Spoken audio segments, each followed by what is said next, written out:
Hello everyone, आप सभी का स्वागत है मेरे यूट्यूब चैनल में। देखो यार, आज मैं बात करने जा रहा हूँ डेथ नोट नाम की सीरीज़ की, जो 2006 में रिलीज़ हुई थी। इसके ऊपर मैं ऑलरेडी एक पार्ट 1 वीडियो बना चुका हूँ, जिसमें मैंने इसके एपिसोड 1 से लेकर एपिसोड 9 तक की एक्सप्लेनेशन दी है। अगर आपने अभी तक वो वीडियो नहीं देखी है तो लिंक डिस्क्रिप्शन में है, आप चाहे तो देख सकते हैं। सो आज की वीडियो में मैं इसके एपिसोड 10 से लेकर एपिसोड 19 के बारे में डिस्कस करने वाला हूँ और इसकी स्टोरी भी एक्सप्लेन करने वाला हूँ। सो बिना आगे वीडियो को स्टार्ट करते हैं।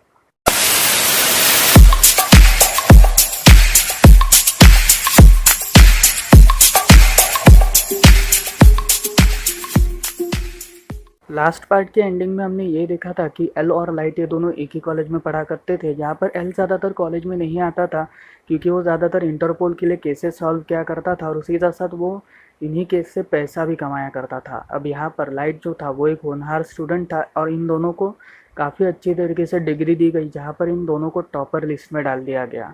अब यहाँ पर एल जो है वो लाइट को अपनी रियल आइडेंटिटी बताता है और कहता है कि मैं ही एक्चुअल में एल हूँ। जहाँ पर लाइट को पहले यकीन नहीं होता क्योंकि लाइट ने ऑलरेडी एक एल को ख़त्म किया था। मतलब जो एल, अगर आपको याद होगा पार्ट 1 में, जहाँ पर मैंने कहा था कि एल एक नकली एल ने भेजा था, जहाँ पर उसने किसी दूसरे एल को मारा था। मतलब ये जो रियल एल है उसे नहीं मारा था। इसी वजह से लाइट को शक ही नहीं होता, मतलब लाइट को ऐसा लगता ही नहीं कि ये एक्चुअल में एल है।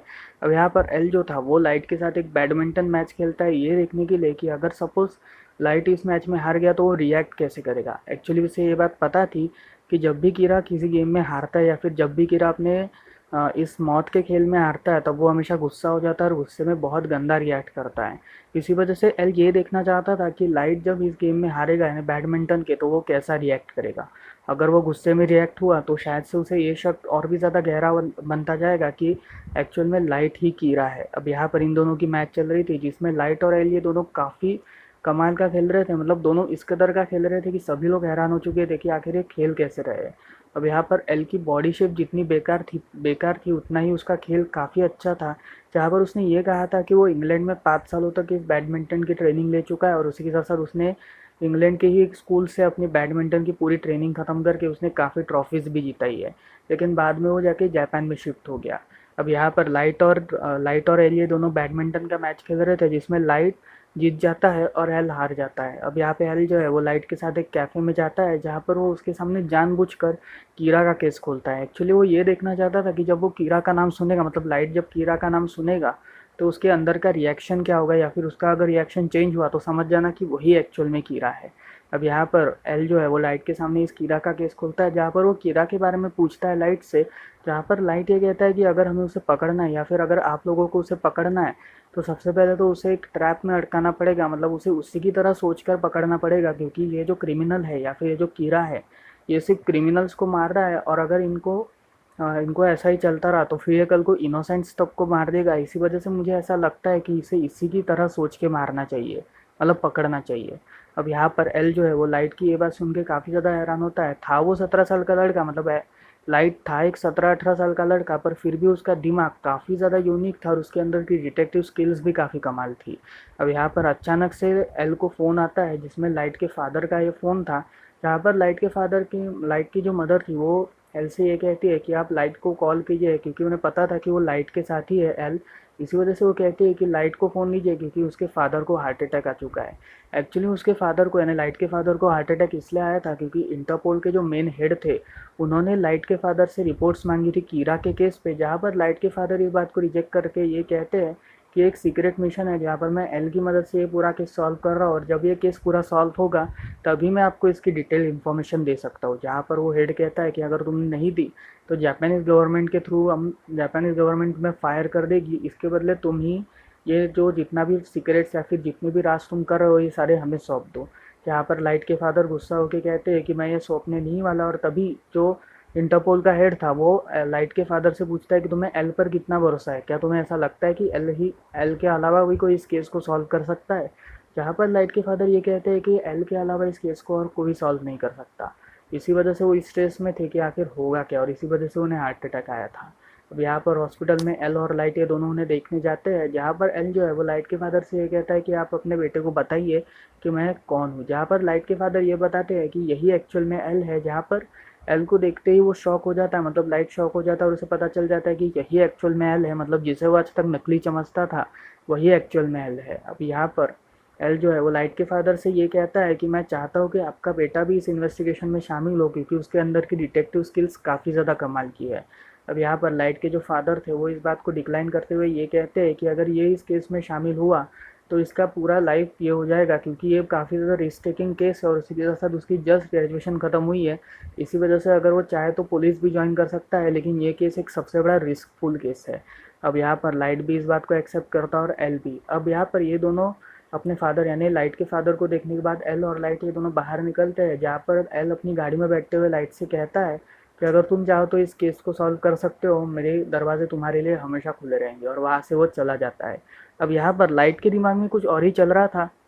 एक्चुअली लाइट ये बात जानता था कि वो लोग कीरा तक पहुँच रहे हैं, लेकिन वो कीरा तक काफ़ी ज़्यादा पास में पहुँच चुके थे। इसी वजह से लाइट ये डिसाइड करता है कि मैं उसे 4 के 5 दिनों में ख़त्म कर दूंगा। इसी वजह से वो र्यूक को कहता है कि अगर इसे जल्दी ही ख़त्म नहीं किया गया तो ये मेरे पर उतर आएगा, क्योंकि इसका शक अभी भी मुझ पर ही है और ये अभी भी मुझ पर ही शक कर रहा है।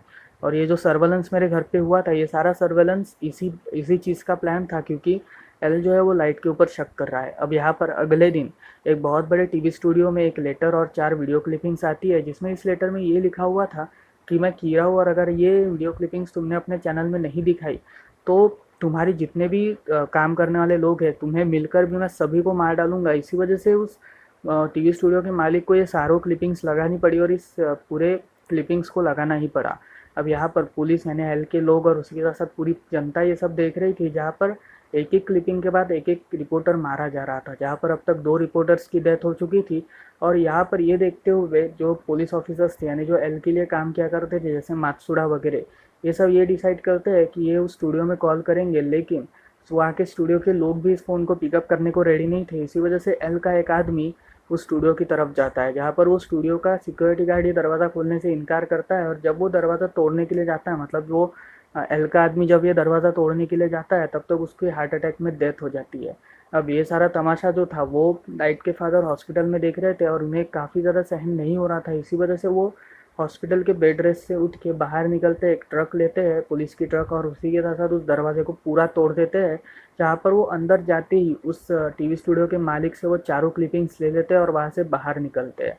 अब यहाँ पर बाहर निकलने के बाद एल का लाइट के फादर को कॉल आता है, जहाँ पर एल ये कहता है कि आपने काफ़ी बहादुरी भरा काम किया है, लेकिन ये आपके लिए काफ़ी रिस्कफुल काम हो सकता है। जहाँ पर लाइट के फादर ये कहते हैं कि मैं काफ़ी ज़्यादा अच्छा फील कर रहा हूँ, अब मेरे एग्जिट के बारे में बताओ। जहाँ पर एल ये कहता है कि आप मेन एंट्रेंस से एग्जिट मारोगे, जहाँ पर आपको पूरी पुलिस प्रोटेक्शन के साथ मैं लेकर आऊँगा। अब यहाँ पर उस पूरी पुलिस प्रोटेक्शन के साथ लाइट के फादर को एल के पास लेकर जाया जाता है, जहाँ पर एल जो था वो इन सारी वीडियोस को देखता है। अब एल जो था वो अपना आखिरी रिपोर्ट सबमिट करने वाला था इन वीडियोस को देखने के बाद, जहाँ पर उसे एक काफ़ी चौंकाने वाली बात सामने आप पता चलती है, और ये बात थी एक्चुअली लाइट एल जो है वो सबके सामने शेयर करता है और कहता है कि एक ही कीड़ा नहीं है, यहाँ पर 2-2 कीड़ा शामिल है।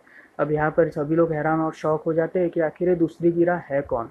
एक्चुअली अभी तक हम जिस कीड़ा को देख रहे थे वो सिर्फ क्रिमिनल्स को मार रहा था, पर इस कीड़ा ने इनोसेंट्स को मारा। इसी वजह से ये एक और कीड़ा है जो शायद से हर लोगों के ऊपर दहशत जमाना चाहता है।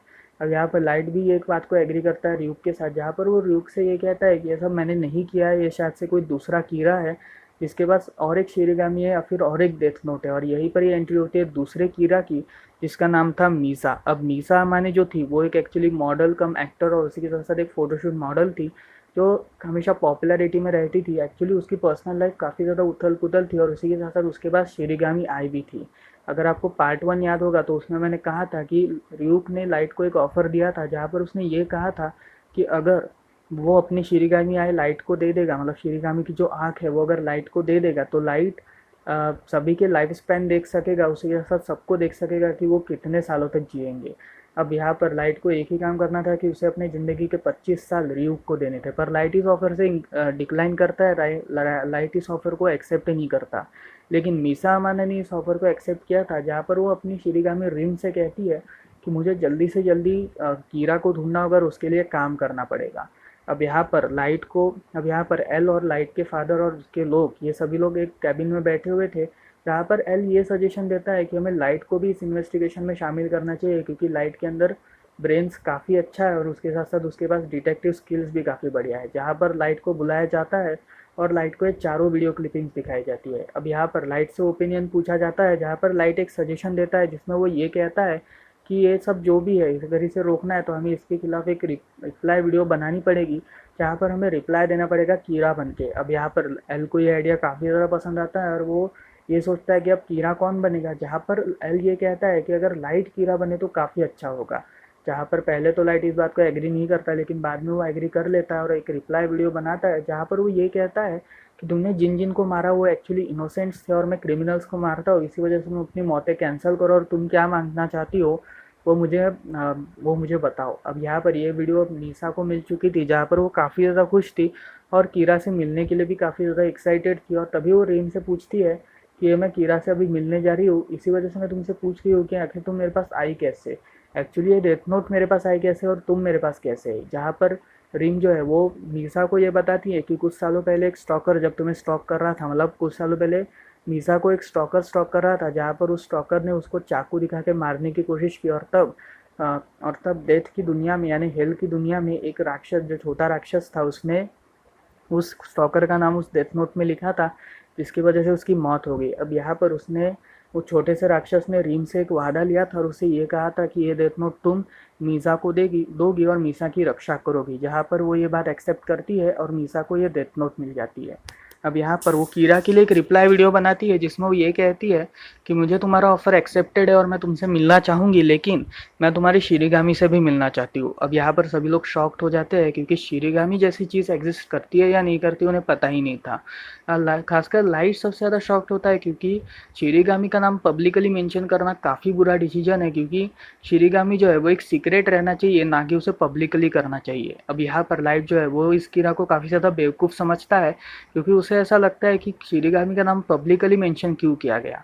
लेकिन फिर भी लाइट और एल ये लोग एक प्लान बनाते हैं, जिसमें ये सोचते हैं कि जब हम मीसा को थोड़ा सा जब भी हम कभी कीरा से मिलेंगे, वो सेकंड कीरा से, तब वो थोड़ा अनयूजुअल एक्ट करेगी और तभी हमें पता चल जाएगा कि यही दूसरी कीरा है। जहाँ पर लाइट को इस मिशन के लिए भेजा जाता है और उसके साथ मात्सुडा को। एक्चुअली मात्सुडा को इसलिए भेजा जाता है क्योंकि एल उसे कॉल करके ये बताता है कि लाइट के साथ तुम रहना और लाइट की हर एक हरकतों पे नज़र रखना, जहाँ पर मात्सुडा भी इस बात को एक्सेप्ट करता है।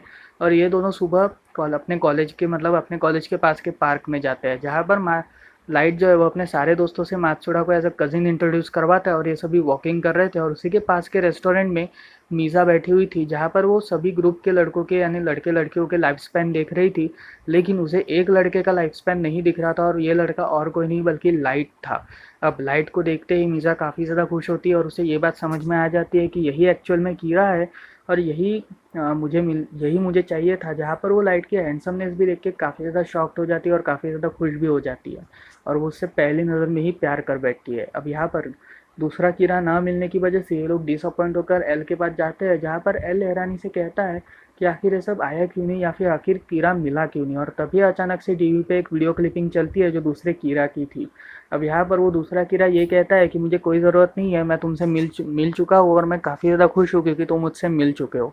जहाँ पर लाइट जो है वो काफ़ी ज़्यादा शॉक हो जाता है कि आखिर मैं मिला ही नहीं तो फिर इसको मिला हुआ कैसे मिला।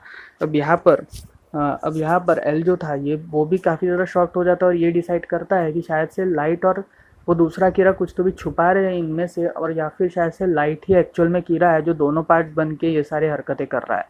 अब यहाँ पर मीसा जो थी वो लाइट की पूरी इन्फॉर्मेशन निकाल लेती है, पूरा एड्रेस वगैरह निकाल लेती है और रात को उसके एड्रेस में जाती है, जहाँ पर वो उसके एड्रेस में जाते ही उसके मॉम और उसकी सिस्टर को एज अ फ्रेंड इंट्रोड्यूस करवाती है और लाइट को एक बुक देने के लिए कहती है। अब यहाँ पर लाइट नीचे आता है और उस बुक को टच करता है, जहाँ पर उस बुक को टच करते ही उसे शिरीगामी रिम दिखना शुरू हो जाती है। एक्चुअली डेथ नोट किसी की भी हो, अगर किसी ने भी दूसरे शख्स ने उसे टच किया तो वो शिरीगामी या फिर वो राक्षस उसे देखना शुरू हो जाएगा। जहाँ पर लाइट को ये शिरीगामी दिखते ही उसे पता चल जाता है कि यही दूसरी कीड़ा है, जहाँ पर वो उसे अपने कमरे में बुलाता है। अब कमरे के अंदर लाइट जो है वो अपनी डेथ नोट निकालता है और उसे मीसा से छुआता है, जहाँ पर मीसा उस डेथ नोट को छूते ही र्यूक को भी देख सकती थी। अब यहाँ पर लाइट जो है वो मीसा से ये प्रॉमिस करवाता है, मतलब मीसा से ये कहता है कि तुमने एक सबसे बड़ी गलती की, क्योंकि पुलिस वाले तुम्हारी जितनी भी टेप्स के फिंगरप्रिंट्स है वो सब ले लेंगे।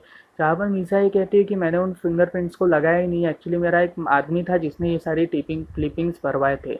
जहाँ पर लाइट ये कहता है कि तुम आखिर चाहती क्या हो। जहाँ पर मीसा ये कहती है कि मैं सिर्फ इतना चाहती हूँ कि तुम मुझे अपनी गर्लफ्रेंड बनाओ। जहाँ पर लाइट काफ़ी ज़्यादा हैरान होता है और कहता है कि मैं तुम्हें अपनी गर्लफ्रेंड नहीं बना सकता, क्योंकि तुम एक सबसे बड़ी बेवकूफ़ लड़की हो और अगर तुम गलती से भी फंस गई तो मैं भी फंस जाऊँगा। जहाँ पर मीसा काफ़ी ज़्यादा रोती है और नीचे गिर, और फिर उसके बाद वो नीचे बैठती है और कहती है कि तुम्हारी वजह से मेरे मॉम डैड मारे गए। एक्चुअली मेरे मॉम डैड भी एक क्रिमिनल थे और वो काफ़ी बहुत गंदे क्रिमिनल्स थे। इसी वजह से जब तुमने उन्हें मारा तब मैं काफ़ी ज़्यादा खुश थी, क्योंकि अब मेरे पास एक ऐसा आदमी आ चुका था, या फिर मेरे पास एक ऐसा रक्षक आ चुका था जो हमेशा क्रिमिनल्स को मारता है। इसी वजह से मैं तुम्हारी फ़ैन बन चुकी थी, और अगर आज तुम मेरे साथ काम ही नहीं करोगे तो मेरी लाइफ का कोई पर्पस ही नहीं बचेगा। जहाँ पर लाइट ये बात सुन के काफ़ी ज़्यादा इमोशनल होता है और उसे गले लगा लेता है, लेकिन लाइट के ख्यालों में कुछ और ही पक रहा था। एक्चुअली लाइट अपने चेहरे पर एक शैतानी मुस्कान बना के माइंड में ये सोचता है कि अब उसके पास सब कुछ आ चुका है, जहाँ पर उसे बस मीसा को अपने प्यार के जाल में फंसाना है। बाद में उसे मीसा की डेथ नोट लेनी और इस डेथ नोट का यूज़ करके वो एल को ख़त्म करेगा, जिसके बाद वो मीसा पे सारा इल्ज़ाम डाल देगा और मीसा को भी इवेंचुअली वो ख़त्म कर देगा। जहाँ पर लाइट अब मीसा को उठाता है और कहता है कि मैं तुम्हारा बॉयफ्रेंड तो नहीं बन सकता, लेकिन मैं प्रिटेंड कर सकता हूँ कि मैं तुम्हारा बॉयफ्रेंड हूँ। जहाँ पर मैं तुम्हारे साथ कोई रिलेशनशिप नहीं रखूँगा पब्लिकली, क्योंकि अगर किसी को भी पता चला कि मैं किसी लड़की के साथ घूम रहा हूँ तो सभी लोग मेरे पे शक करेंगे कि तुम ही एक्चुअल में कीड़ा हो। जहाँ पर हम दोनों पे शक होगा, और अगर ये शक की सुई मेरे पे अटकी तो मैं तुम्हें मार भी सकता हूँ, ये बात याद रखना। जहाँ पर रिम कहती है कि अगर तुमने इसे मारा तो मैं तुम्हें मार दूंगी, क्योंकि अगर डेथ नोट में मैंने तुम्हारा नाम लिख दिया तो तुम्हारी भी डेथ हो जाएगी। इसी वजह से लाइट जो है काफ़ी ज़्यादा शॉक हो जाता है और वो र्यूक की तरफ देखता है, जहाँ पर र्यूक उसे हामी भरते हुए कहता है कि शिरीगामी भी डेथ नोट में अपना नाम लिख सकता है और वो किसी दूसरे शख्स को मार सकता है। जहाँ पर लाइट ये कहता है कि तुम अगर चाहो तो एल को मार सकती हो, मतलब तुम एल को मार सकती हो क्या। जहाँ पर रिम जो है वो ये कहती है कि मैं एल को मार सकती हूँ,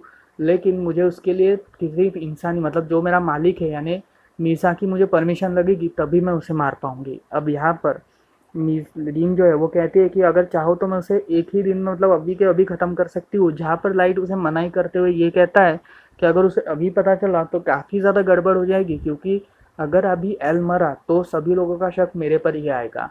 और यहीं पर ही वो मीसा से कहता है कि मैं तुमसे बातें करूँगा और उसी के साथ तुम्हारे साथ कांटेक्ट भी रखूँगा और तुम्हारी जान भी बचाऊँगा, लेकिन मैं तुमसे कांटेक्ट कैसे रखूँ। जहाँ पर मीसा उसे एक फ़ोन देती है, सेल फ़ोन, और कहती है कि ये मेरा एक दूसरा सेल फ़ोन है, मेरे पास और भी बहुत सारे सेल फ़ोन्स हैं जिसमें से ये एक दूसरा सेल फ़ोन है जिससे तुम मुझे कॉल कर सकते हो, तुम्हारा नंबर कोई ट्रेस भी नहीं करेगा। अब यहाँ पे लाइट खुशी खुशी वो फ़ोन ले लेता है और तभी वो वहाँ से चली जाती है, मतलब रिम और मीसा ये दोनों वहाँ से चली जाती है। जहाँ पर लाइट रुक से ये कहता है कि मुझे एल से कोई टेंशन नहीं है, लेकिन अगर रिम मेरे पे हावी पड़ गई तो वो मुझे मार सकती है, इसी वजह से मुझे अब रिम की ज़्यादा टेंशन हो रही है। अब यहाँ पर अगले दिन लाइट और एल ये दोनों एक पार्क में घूम रहे थे, जहाँ पर अचानक से लाइट के सामने मीसा आ जाती है और उसे गले लगा लेती है। एक्चुअली मीसा एक सेलिब्रिटी थी, इसी वजह से उसको देख के एल कहता है कि मुझे लाइट से काफ़ी ज़्यादा जेलसी है, क्योंकि वो इतनी क्यूट लड़की को डेट कर रहा है। अब यहाँ पर मीसा के सारे फैंस आ जाते हैं, जिसमें मौका देखकर एल जो है वो उसके दोनों, मतलब उसका जो फ़ोन था जो इससे वो लाइट को कांटेक्ट करती थी, वो फ़ोन हथिया लेता है। अब यहाँ पर लाइट जब मीसा को कॉल करता है मीसा के जाने के बाद, तब उसे पता चलता है कि वो फ़ोन एल के पास है। जहाँ पर वो एल से ये फ़ोन ले लेता है और कहता है कि मैं तुम्हें ये फ़ोन जल्दी ही दे दूंगा। जहाँ पर लाइट जो है वो एल से कहता है कि तुम थोड़ा आगे जाओ, मैं बाद में आता हूँ। जहाँ पर एल उसकी बात को एक्सेप्ट करता है और वो थोड़ा आगे निकलता है। वो एक्चुअली मीसा के पास जाना चाहता था, जहाँ पर वो मीसा के पास जाके उसे कुछ समझा रहा था और ये करता था कि उसे एक डिटेक्टिव देख लेता है। अब यहाँ पर उस डिटेक्टिव ने ये सारी इन्फॉर्मेशन एल को दे दी थी, जहाँ पर एल ये कंक्लूजन निकालता है कि अगर हमने मीसा को ले लिया तो फिर शायद से हम उससे सेकंड कीरा तक पहुँच सकते हैं। जहाँ पर उस डिटेक्टिव के सहारे वो मीसा को अरेस्ट करते हैं और मीसा को एक अबेंडेंट रूम में उसे बांध के रखते हैं। अब यहाँ पर एल जो है वो मीसा से कुछ सवाल करता है, जिसमें वो कीरा के बारे में पूछता है, जहाँ पर मीसा ये कहती है कि मैं किसी कीरा को नहीं जानती। अब मीसा की ये जो हालत थी, मतलब उसको पूरा पट्टियों से बांध रखा था, उसी के साथ उसे हिलने नहीं दिया जा रहा था, ये हालत देखकर रिम काफ़ी ज़्यादा दुखी होती है, जिसकी वजह से वो लाइट के पास मदद मांगने जाती है। जहाँ पर लाइट उसे ये कहता है कि अगर वो उसकी डेथ नोट उसे दे दे, यानी लाइट को दे दे, तो काम हो सकता है। जहाँ पर अगर ये डेथ नोट उसके पास आ गई तो मतलब लाइट के पास आ गई और लाइट ने ये डेथ नोट तुम्हें दे दी, मतलब मैंने अगर ये डेथ नोट तुम्हें दे दी तो क्या होगा। जहाँ पर रिम ये कहती है कि अगर मीसा की डेथ नोट मेरे पास आ गई और मैंने उस डेथ नोट को लेकर मैं अपने दुनिया में चली गई तो मीसा उस डेथ नोट की सारी यादें भूल जाएगी। जहाँ पर वो इस बात को एक्सेप्ट करके ये कहता है कि मैं इस ऑफर को एक्सेप्ट करता हूँ, तुम उसकी डेथ नोट लाओ ताकि वो सब कुछ भूल जाए और उस सस्पेशन से बाहर निकल सके। जहाँ पर वो मीसा से वो डेथ नोट लेती है और वहाँ से वो चली जाती है। जहाँ पर मीसा डेथ नोट की सारी यादें भूल जाती है और वो मिस्टर स्टॉकर करके चिल्लाती है। अब यहाँ पर मिस्टर स्टॉकर जो था वो एक्चुअली मीसा का एक स्टॉकर था जिसने उसका पीछा किया था, अगर आपको याद होगा तो, कि उसने उसके ऊपर चाकू मारा था। वही स्टॉकर को याद करती है और उस मिस्टर स्टॉकर के चिल्लाती है, क्योंकि उसे ऐसा लगता है कि उस स्टॉकर ने ही उसे किडनैप किया है। अब यहाँ पर लाइट भी उस सीन में आता है, मतलब लाइट भी एल के कैबिन में जाता है जहाँ पर वो एल से इस बारे में डिस्कस करता है। फिर उसके बाद एल जो है वो लाइट को देख के ये कहता है कि प्रिटेंड करो अगर तुम कीड़ा होते तो तुम क्या करते। जहाँ पर एल लाइट को काफ़ी ज़्यादा नाराज़गी होती है और वो एल से कहता है कि अगर तुम्हें ऐसा लगता है तो तुम मुझे अरेस्ट कर लो, इम्प्रिजनमेंट में डाल दो, और अगर इस इम्प्रिजनमेंट के काल में किसी की भी अगर डेथ हुई तो मैं समझ जाऊंगा कि मैं इस सस्पिशन से दूर हूँ, और अगर किसी की डेथ नहीं हुई तो समझ जाना मैं ही एक्चुअल में गिरा हूँ। जहाँ पर लाइट की ये बात एल एक्सेप्ट करता है और उसे इम्प्रिजनमेंट में डाला जाता है। लेकिन यहाँ पर उसके फादर भी इम्प्रिजनमेंट में जाना चाहते थे, क्योंकि उनके हिसाब से वो अपने बेटे से काफ़ी ज़्यादा प्यार करते थे और अपने बेटे को अकेला छोड़कर वो यहाँ से जाना नहीं चाहते थे। इसी वजह से इन दोनों को इम्प्रिजनमेंट में डाला जाता है। अब यहाँ पर इन तीनों पे नज़र रख रहा था एल, जिसमें उसे 2-4 दिन तक तो सब कुछ सिचुएशन अच्छी लग रही थी, जहाँ पर कोई भी डेथ नहीं हो रही थी, जहाँ पर किसी की भी डेथ रिपोर्ट नहीं हो रही थी। लेकिन एक हफ्ते बाद एक डेथ की खबर सुनाई देती है, जिससे ये बात साफ साबित हो जाती है कि कीड़ा अभी तक एक्टिव है। अब यहाँ पर लाइट जो था वो 7वें दिन में ही र्यूक से ये कहता है कि मैं तुम्हें डिसऑन कर रहा हूँ, आज के बाद तुम्हारा मेरा कोई रिलेशनशिप नहीं रहेगा और उसी के साथ तुम यहाँ से डेथ नोट लेकर चले जाओ। जहाँ पर र्यूक इस बात को एक्सेप्ट करता है और वहाँ से वो दो डेथ नोट लेकर चला जाता है। अब यहाँ पर लाइट डेथ नोट की सारी यादें कंप्लीटली भूल चुका था। जहाँ पर लाइट एल से ये कहता है कि मैं कीड़ा नहीं हूँ और मुझे यहाँ से बाहर निकालो। अब यहाँ पर धीरे धीरे मौतें हो रही थी और उसी के साथ 10-15 दिन में, मतलब हर एक दिन कोई ना कोई तो भी मर रहा था। और ये इसलिए मर रहा था क्योंकि उससे रेम ने वो डेथ नोट अपनी दुनिया में लेकर ही नहीं गई थी। एक्चुअली ये डेथ नोट उसने किसी एक बंदे को दी थी, जो बंदा नाम पे नाम लिखे जा रहा था उस डेथ नोट पे। अब यहाँ पर 50 दिन बीत चुके थे, जहाँ पर सबकी हालत बेकार थी, लाइट, उसके फादर, उसी के साथ मीज़ा की। जहाँ पर लाइट जो है वो आखिरी बार कहता है कि मैंने ये सब नहीं किया है और मैं बेगुनाह हूँ। जहाँ पर एल ये कहता है कि अब इन्हें इम्प्रिजनमेंट का समय काट लिया है और इसे यहाँ से छुड़ाने का वक्त आ चुका है। अब यहाँ पे लाइट, मीज़ा और लाइट के फादर, इन तीनों को इम्प्रिजनमेंट से छोड़ा गया था। जहाँ पर लाइट मीसा से मिलता है, जहाँ पर मीसा उसे देखते ही खुश होती है और उसे गले लगा लेती है। अब यहाँ पे लाइट के फादर लाइट और मीसा को लेकर एक जगह पर लेकर जाने वाले थे, जो एक्चुअली एक एग्जीक्यूशन जगह थी।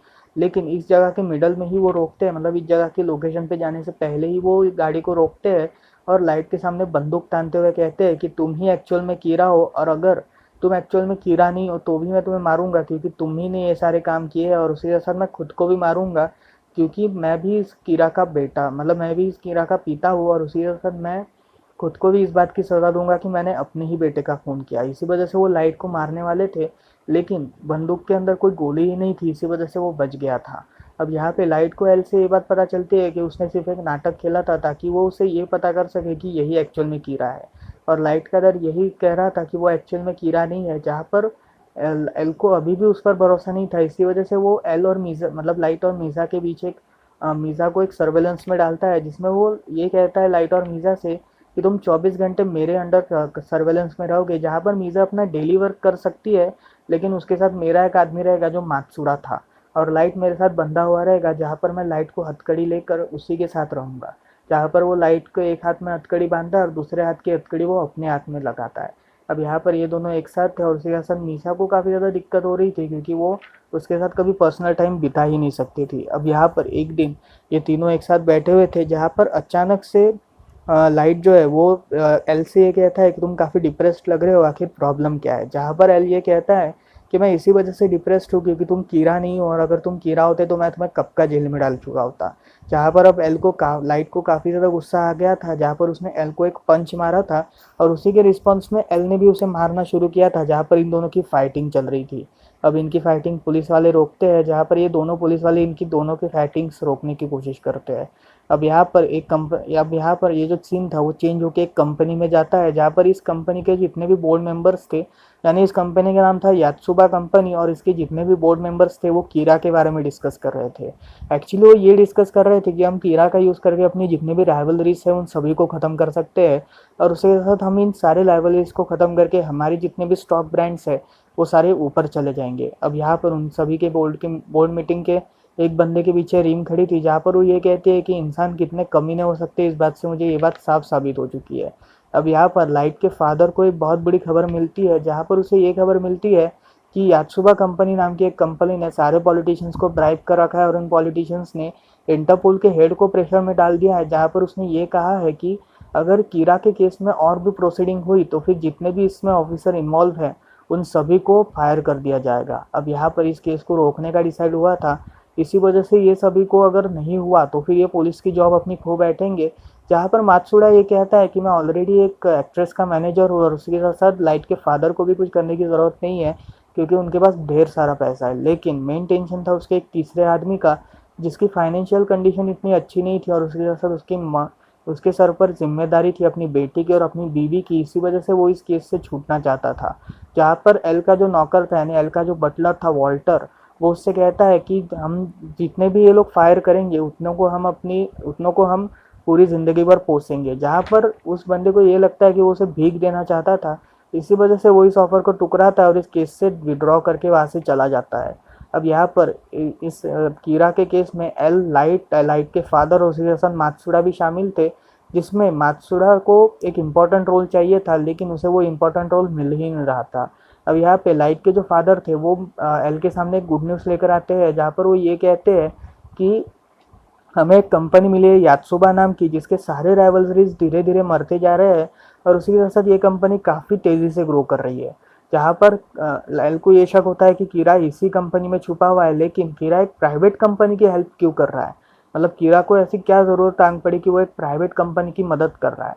अब यहाँ पर मात्सुडा जो था उसे एल कभी इंपॉर्टेंट काम देता ही नहीं था, इसी वजह से एल जो है वो उसे वो दो डिटेक्टिव्स को कॉफ़ी बनाने के लिए कहता है, और इन डिटेक्टिव्स का नाम था आइबर और वीडी। एक्चुअली ये दोनों जो थे ये पहले चोर थे, जहाँ पर ये दोनों चेन वगैरह या फिर जो लॉक वगैरह ताले वगैरह तोड़ने का काम करते थे, लेकिन बाद में एल ने इन्हें रिक्रूट करके इन्हें काफ़ी स्पेशल ट्रेनिंग दी। एक्चुअली ये कैमरा लगाने में उस्ताद थे, इसी वजह से एल ये चाहता था कि उस कंपनी में कैमरा लगाया जाए, जिसकी वजह से वो इंटरनल बोर्ड मीटिंग्स की सारी बातें सुन सके। अब यहाँ पर मात्सुडा जो था वो इस बात से काफ़ी ज़्यादा नाराज़ था, क्योंकि एल ने उसे कोई भी इम्पोर्टेंट काम नहीं दिया था। इसी वजह से वो एक दिन जब मीसा की शूटिंग में जाता है, तब उस शूटिंग के लोकेशन के पास ही यात्सुबा कंपनी का मेन ऑफिस था, जहाँ पर उस ऑफिस के अंदर वो जाता है, और उस ऑफिस को कैसे तो भी छुपते छुपाते वो बोर्ड की मीटिंग के मेन रूम में जाता है, जहाँ पर वो आके मीटिंग के दरवाजे पे वो कान क्लोज करके सुनता है, और उसे ये बात पता चलती है कि ये कीरा के बारे में डिस्कस कर रहा है। अब यहाँ पर वो लोग दरवाज़ा खोलते हैं, जिससे मात्सुडा अंदर आता है और मात्सुडा को पकड़ा जाता है, जहाँ पर मात्सुडा ये कहता है कि एक्चुअली वो मीसा का मैनेजर है, और वो ये चाहता है कि मीसा उनके एक टीवी कॉन्ट्रैक्ट को साइन करे और उसी के साथ इस कॉन्ट्रैक्ट में काम करे। अब यहाँ पर मात्सुडा की ये बात सुनते हैं यात्सुबा कंपनी जो है वो काफ़ी ज़्यादा शॉक हो जाती है, और उसे एक स्पेशल कमरे में बिठाया जाता है, जहाँ पर उसके साथ दो आदमी थे जो उसे ऑब्जर्व किए जा रहे थे। अब यहाँ पर एल को ये बात पता चल जाती है कि मात्सुडा को यात्सुबा कंपनी ने पकड़ लिया है, इसी वजह से वो ये सारा प्लान ड्रॉप करता है और वहाँ पर आइबर और वीडी को भेजता है, और उसी के साथ मात्सुडा को एज अ फ्रेंड कॉल करता है, जहाँ पर वो उसे कहता है कि तुम बच सकते हो, मैं तुम्हारे घर पर आया था लेकिन तुम मिले नहीं, इसी वजह से मैं बाद में आ रहा हूँ। और इसी के साथ साथ लाइट से कहता है कि तुम मीसा को कॉल करो, जहाँ पर मात्सुडा भी मीसा को कॉल करता है, और लाइट मीसा के दूसरे नंबर पे कॉल करता है, जहाँ पर मीसा जो थी वो फ़ोन उठाती है दोनों का, जहाँ पर मात्सुडा कहता है कि यात्सुबा कंपनी का कॉन्ट्रैक्ट उसे मिल चुका है, और ये बात लाइट के कान में पड़ती है, जिससे लाइट ये डिसाइड करता है कि ये दोनों ये मतलब मात्सुडा जो है ये एक्चुअली यात्सुबा कंपनी के अंदर ही छुपा हुआ है। अब यहाँ पर मीसा कैसे तो भी एक्साइट होकर यात्सुबा कंपनी के मेन ऑफिस में आती है, जहाँ पर उसे कॉन्ट्रैक्ट मिल चुका था, और ये सभी पार्टी कर रहे थे। अब यहाँ पर अचानक से पार्टी में मात्सुडा का फ़ोन बजता है, जहाँ पर वो इस फ़ोन को पिकअप करते हुए कहता है कि एल मैं काफ़ी बड़ी मुसीबत में पड़ चुका हूँ, लेकिन मुझे एक बात पता चल गई है कि ये सारे लोग एक साथ मिले और ये सारे लोग कोई ना कोई तो भी कांड ज़रूर करेंगे। जहाँ पर एल जो था वो मात्सुडा से ये कहता है कि तुम वहाँ से कैसे तो भी करके बाहर निकलो, मतलब तुम वहाँ पे टल्ली होकर बाहर निकलो, जहाँ पर तुम एक बिल्डिंग से कूदोगे और उस बिल्डिंग में तुम्हें वीडी बचा लेगा, मतलब आइबर बचा लेगा। जहाँ पर वो वैसा ही करता है और उस बिल्डिंग से कूदता है, जहाँ पर उसे आइबर बचा लेता है और उसके बदले एक नकली लाश डाल देता है, और यहाँ पर रिपोर्ट बनती है कि मात्सुड़ा नाम के एक पुलिस ऑफिसर को मार दिया गया है। अब यहाँ पर आर्नोल्ड जो था, जो एक्चुअली एल का एक राइवलरी था, वो यात्सुबा कंपनी के मेन हेड को कॉल करके ये कहता है कि मैं तुम्हें इन सारे केसेस से बचाऊंगा और उसी के साथ कीरा के केस से भी मैं तुम्हें ज़रूर बचाऊंगा, जहाँ पर तुम्हारी कंपनी की बिल्कुल भी इज्जत नहीं जाने वाली। और यहीं पर ही इस पूरी स्टोरी का 19वां एपिसोड खत्म होता है। अब यार ये था इसका सेकंड पार्ट। इसमें मैंने आपको एपिसोड 10 से लेकर एपिसोड 19 तक की एक्सप्लेनेशन दी है। अगर आपको ये एक्सप्लेनेशन पसंद आए तो वीडियो को लाइक करें, हो सके तो चैनल को सब्सक्राइब करें और पार्ट 3 के लिए बेल आइकन को दबाइए। कमेंट सेक्शन में बताइएगा आपको कौन सा सीन सबसे ज़्यादा पसंद आया है, और फिर ऐसा मुझे कमेंट सेक्शन में ये भी बताइएगा कि वीडियो कैसे लगी। सो मिलते हैं अगली वीडियो में, तब तक के लिए बाय बाय।